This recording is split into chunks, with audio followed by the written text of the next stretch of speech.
Shalom saudara-saudariku yang begitu dikasihi Tuhan. Hari ini kita berdoa bersama-sama sekali lagi dalam doa pagi kita. Dalam ruangan kita bersama dari dapur si juru minum. Mari kita berdoa. Bapa di surga, kami mengucapkan syukur dan terima kasih. Karena pagi ini Tuhan, Engkau ada. Pagi ini sekali lagi kami merasakan kasih-Mu. Ketika Engkau memberikan kami nafas, kami dapat bangun, dapat melihat orang-orang tersayang dalam kehidupan kami. Dan satu hal yang kami sangat rindu, yaitu bersekutu denganmu di dalam pelataran-Mu, di bait-Mu yang kudus. Suci kuduskan kami oleh darah-Mu Tuhan Yesus, darah yang Kau sudah berikan kepada kami. Darah penyucian, pengudusan, darah perjanjian baru. Sehingga kami dapat memanggil Engkau Bapa. Haleluya, terima kasih Tuhan. Kami sangat bersyukur karena kami punya Bapa di surga. Dan juga yang ada bersama kami setiap hari dalam kehidupan kami. Tuhan, bimbing kami ketika kami mendekat kepadamu melalui Injil-Mu, firman-Mu Tuhan.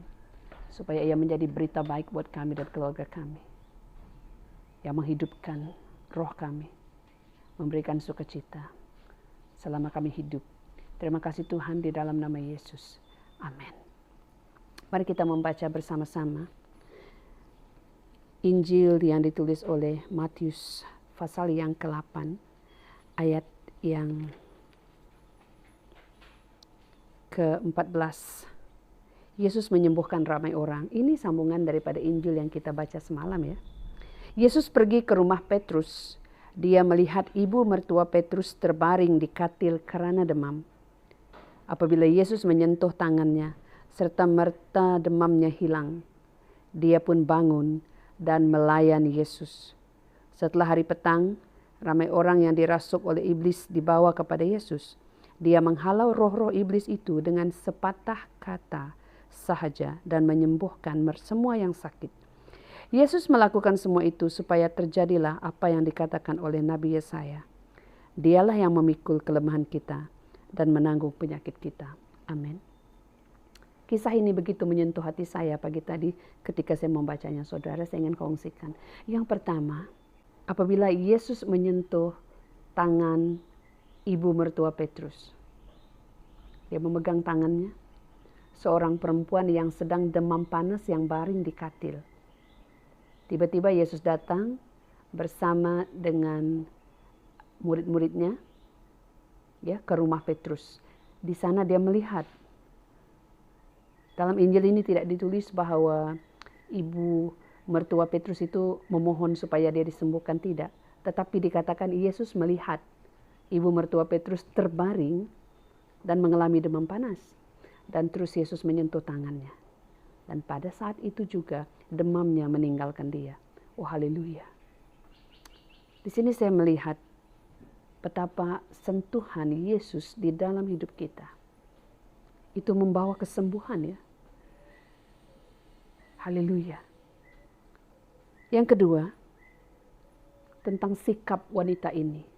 Responnya terhadap kesembuhan yang dia terima. Saya begitu tersentuh.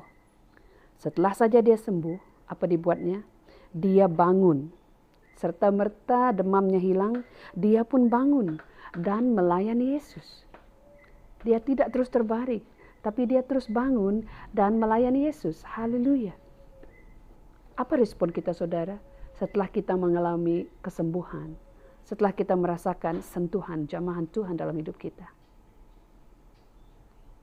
Respon ibu mertua Petrus ini begitu memberikan saya inspirasi, begitu menguatkan semangat saya. Supaya bangun, kita jangan berbaring lagi. Pada saat kita merasakan sentuhan Tuhan, kita bangun. Bangun untuk melayani dia. Ibu mertua Petrus melayani Yesus. Bayangkan ya, pagi tadi ketika saya mencuci pinggan awal-awal pagi. Saya memikirkan Injil ini yang baru saya baca. Wah, Saya diberikan satu gambaran di mana ibu mertua Petrus ya, dia cepat-cepat memotong bawang, dia cepat-cepat menyediakan mungkin mie goreng dan sebagainya apa yang dia ada. Dia baru bangun dari katilnya dan dia terus melayani Yesus. Dia menyediakan makan minum, mempersilahkan Yesus untuk datang ke rumahnya. Ya saudara, kita dalam hidup kita pagi-pagi, bila kita tahu yang kita sudah merasakan sentuhan Tuhan itu, mari kita menjadi seperti ibu mertua Petrus. Kita mempersiapkan sesuatu untuk Yesus. Ya, kita melayani Dia. Dengan apa yang kita ada, memperuntukkan waktu untuk Dia. Itu pastinya sangat menyenangkan hati Tuhan. Tadi katakan bahwa pada petangnya, maksudnya Yesus tinggal di rumah ibu mertua Petrus itu sehingga petangnya. Sehingga petang atau menjelang malamnya, ramai orang-orang yang kerasukan dibawa ke sana. Maksudnya Jesus stayed. Jesus terus berada di sana. Ya. Jadi apabila kita melayani Tuhan dalam hidup kita, hadirat Tuhan ada bersama kita sepanjang hari. Dia ada di sana. Ya. Ramai yang datang dan dengan sepatah kata, ini perkara yang ketiga yang menyentuh hati saya. Begitu berkuasanya perkataan yang diucapkan oleh Yesus ya.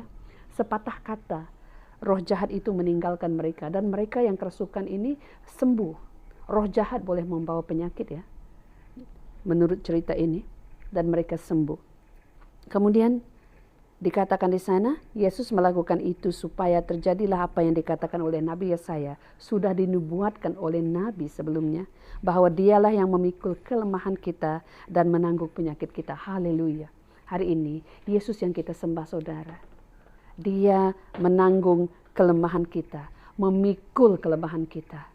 Dia yang membawa beban kelemahan kita. Mari kita serahkan pada hari ini kelemahan kita. Apa yang sangat membebankan hidup kita. Yang begitu membuatkan kita rasa tidak boleh bangun. Mungkin kita sakit secara fisikalnya atau dalam hati kita. Atau mungkin kita belum mengampuni, kita disakiti, kita merasa tidak senang. Kita lepaskan itu semua. Yesus berkata, pikulah kuk yang kupasang dan belajarlah daripadaku karena aku lemah lembut. Mari kita serahkan kepada Dia. Karena Dia datang untuk memikul kelemahan kita. Dan menanggung penyakit kita. Haleluya. Haleluya. Mari kita berdoa. Haleluya Tuhan. Kami bersyukur pada hari ini buat Injil-Mu. Bahwa Injil-Mu lah yang dapat melepaskan kami. Pada hari ini mata kami terbuka melihat betapa firman-Mu berkuasa. Betapa apa yang Kau ucapkan Tuhan berkuasa dalam hidup kami. Kami relakan firman-Mu ini diam di dalam kami dan membawa kelepasan bagi kami. Hari ini kami datang, kami terbuka di hadapan-Mu ya Tuhan. Kelemahan kami, Engkau yang melihatnya. Beban yang ada. Di dalam pikiran kami mungkin kami terbeban dengan bermacam-macam perancangan. Dan dalam hati kami, mungkin kami terikat Tuhan. Terikat dengan kebencian mungkin. Terikat dengan sakit hati. Terikat dengan dendam. Saat ini kami buka diri kami di hadapan Tuhan. Kami lepaskan semuanya karena Engkau yang terlebih dahulu datang mengampuni kami. Maka saat ini kami mengampuni ya Tuhan di hadapan-Mu oleh kuat kuasa-Mu. Semua orang yang bersalah terhadap kami, yang menyakitkan kami. Di dalam nama Yesus. Haleluya. Yesus. Yesus. Ya Tuhan Yesus. Engkau lah yang kami pandang saat ini. Betapa mulianya Engkau. Betapa kudusnya Engkau Tuhan. Haleluya. Biar kekudusan-Mu itu Tuhan nyata di dalam kami. Jadikan kami kudus supaya kami dapat menghampiri takhta-Mu. Seperti mana Engkau kudus. Tuhan, kami serahkan diri ini oleh kuasa darah-Mu, luka-luka, dan juga oleh bilur-bilur-Mu, sakit-Mu. Ketika Engkau terpukul, ketika isi-Mu tercerai-berai. Itulah yang melepaskan kami daripada sakit penyakit kami. Kami serahkan semua ke dalam tangan-Mu. Sembuhkan kami. Suci kuduskan kami. Di dalam nama Yesus. Kami sudah berdoa. Amin. Mari kita menaikkan pujian ini saudara. Sementara kita izinkan Roh Allah bekerja.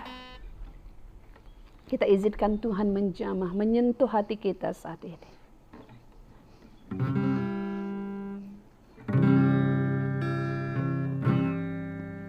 Kekudusan-Mu, Kau kudus. Bapa, pengorbananmu. Engkau yang terlebih dahulu berkorban, Yesus, Yesus. Penghiburanmu, yes, Roh Kudus membuatku terpesona. Itu yang mempersonakanku pada hari ini, saat ini. Pengorbananmu. Tiada lagi kata, tiada lagi harta, tiada lagi daya selain memuji dan menyembahmu.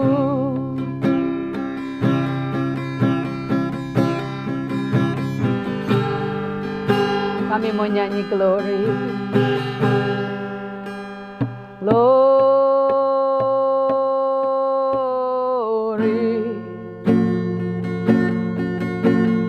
glory,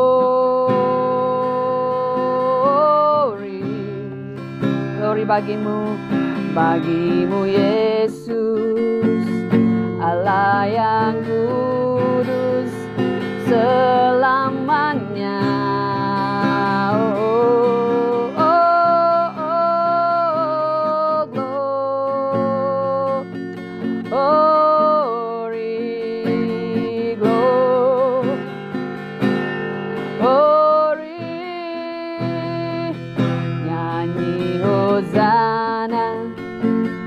Bagi Sang Raja, haleluya.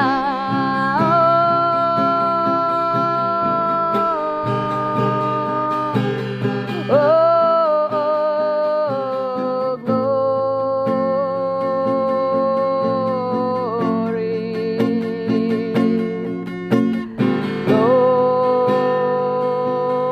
glory, bagimu yang ada di surga, bagimu Yesus, Allah yang kudus selamanya. Oh, oh, oh, glory,